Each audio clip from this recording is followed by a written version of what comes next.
Welcome back, I'm Leo. Before we dive into today's fascinating topic, I invite you to hit that subscribe button so you won't miss any of our insightful explorations into history and contemporary issues that shape our world. Have you ever considered the existence of a colossal underground river, hidden beneath one of the most arid regions on our planet? This is not a mere fantasy, it is the Great Man-Made River in Libya, a monumental engineering achievement that has cost approximately $25 billion and is often referred to as the eighth wonder of the world. However, beneath this impressive veneer lies a troubling narrative intertwined with the controversial regime of Muammar Gaddafi, whose vision propelled the project forward and whose downfall left its future in jeopardy. The Great Man-Made River, commonly abbreviated as GMMR, represents an extensive network of pipelines and reservoirs meticulously designed to transport fresh water from the Nubian sandstone aquifer, one of the largest underground water sources globally. This aquifer, situated deep beneath the Sahara Desert, contains what is known as fossil water, trapped beneath the earth for thousands of years, dating back to the last ice age. While this water is remarkably pure, it is also non-renewable. Once extracted, it cannot be replenished. The project commenced in earnest in 1984 under Gaddafi's regime, aimed at addressing Libya's chronic water scarcity and transforming the country's agricultural and industrial landscape. Prior to Gaddafi's ascent to power in 1969, Libya was heavily reliant on overexploited coastal aquifers and costly desalination methods. The discovery of the Nubian aquifer in the 1950s during oil exploration activities presented a new opportunity for the nation. Gaddafi capitalized on this discovery, utilizing oil revenues to finance the GMMR, which sought to provide water not only for domestic consumption but also for agriculture and industry in the densely populated coastal regions, where the majority of Libyans reside. This ambitious plan was not just about water supply, it was about transforming the very fabric of Libyan society. By 1989, the GMMR achieved a significant milestone when it successfully transported its first water. The project comprises approximately 1,700 miles of pipes, with some sections measuring up to 4 meters in diameter. To illustrate the scale of this undertaking, one could easily drive an SUV through the diameter of these massive pipes. The sheer magnitude of the project is staggering. It was constructed using around 5 million tons of cement and enough steel to wrap around the Earth 280 times, showcasing the extraordinary engineering feat involved. This infrastructure has been a lifeline for millions, providing a reliable source of water in a country where natural resources are scarce. However, the GMMR has faced numerous challenges throughout its history. By the time the Libyan uprising erupted in 2011, approximately 70% of the project was completed. The ensuing civil war brought devastation, with NATO airstrikes targeting crucial infrastructure, including a factory in Braga that produced pipes necessary for the project.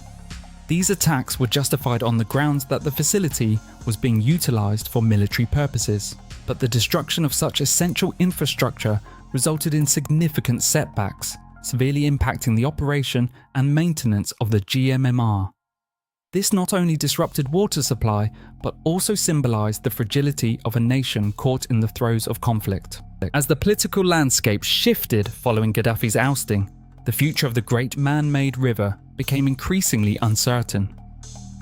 The instability that pervaded Libya post-2011 hampered the project's completion and ongoing maintenance.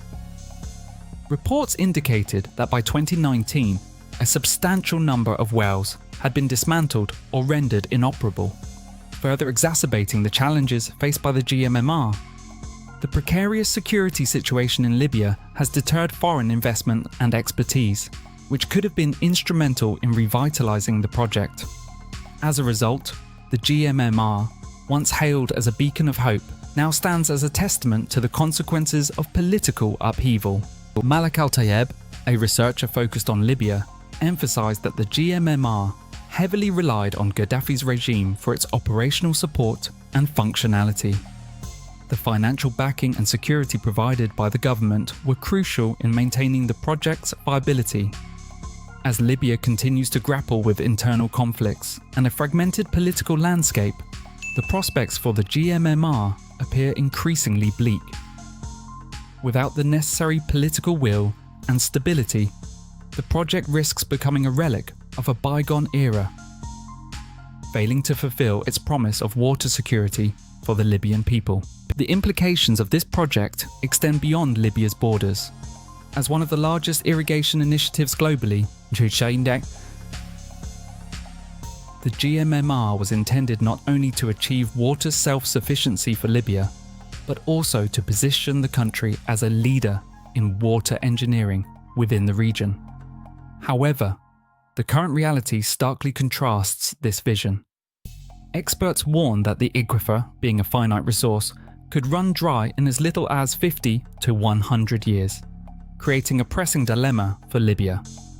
The cities that depend on this borrowed water face an uncertain future, with the spectre of severe water scarcity looming on the horizon. This situation underscores the urgent need for sustainable water management practices, not just in Libya but across the region. The GMMR serves not only as an engineering marvel, but also as a poignant symbol of Libya's struggle for survival in an unforgiving environment. It has transformed the landscape, enabling agricultural development and sustaining a population that would otherwise confront dire water shortages. Yet, this transformation comes at a significant cost. The reliance on fossil water underscores the dangers associated with unsustainable practices and the potentially catastrophic consequences of depleting a non-renewable resource. As Libya grapples with the ramifications of its water policies, the lessons learned from the GMMR could inform future initiatives aimed at balancing human needs with environmental sustainability. Reflecting on the great man-made river, we cannot overlook the geopolitical ramifications of such an extensive water infrastructure project. Water is rapidly becoming a critical resource in global politics, and controlling it equates to wielding power. The conspiracy theories surrounding NATO's intervention in Libya suggest that the GMMR was not merely a civilian initiative, but a strategic asset that garnered international interest, highlighting the intricate interplay between water and geopolitical dynamics. This raises important questions about the future of water resources in conflict-prone regions, where access to clean water can become a contentious issue. What does the future hold for Libya and its great man-made river?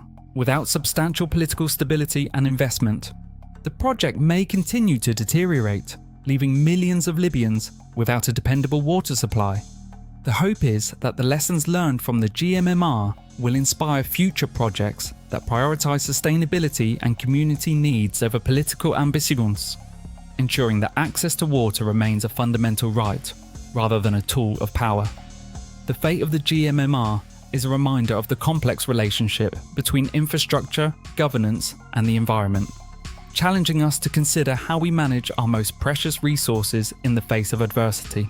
If you found this exploration of the great man-made river enlightening, please give us a thumbs up and share your thoughts in the comments below. Don't forget to subscribe for more deep dives into history and current events. Until next time, stay curious.